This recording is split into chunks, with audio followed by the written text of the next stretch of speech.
As the waters of the Nile shimmered beneath the moonlight, the ancient pyramids rose silently toward the heavens. On this land, not only kings but the footprints of gods endured. The people of Egypt awaited the great goddess who preserved the balance of earth and sky, Isis. She was the light born in the midst of darkness.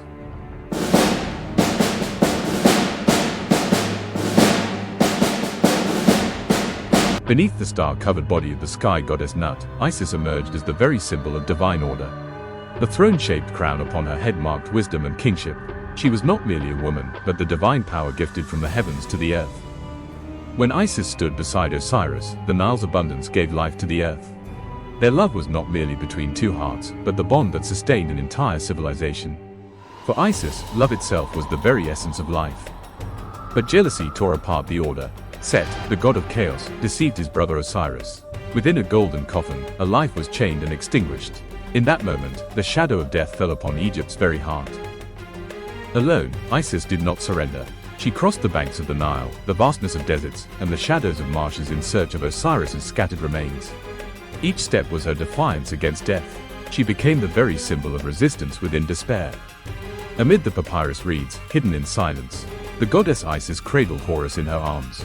Surrounded by darkness and threats, this fragile child carried the promise of a future yet to come. The determination in Isis's eyes was more than a mother's love, it was the very faith that would keep a civilization alive. And in that moment, the banks of the Nile seemed to hold their breath, protecting the sacred bond of mother and child. When she spread her wings, she became more than a mother, she became the guardian of an entire people. Kings rose to their thrones under her shadow, and the people prayed in her name. Isis was the sanctuary of every living soul. Over time, the name of Isis spread beyond Egypt. In Rome, in Athens, in distant lands, temples were built in her honor.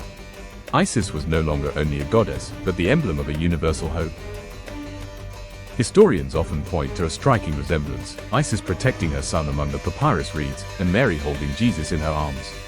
Perhaps this is the silent legacy that ancient faiths whispered into new religions.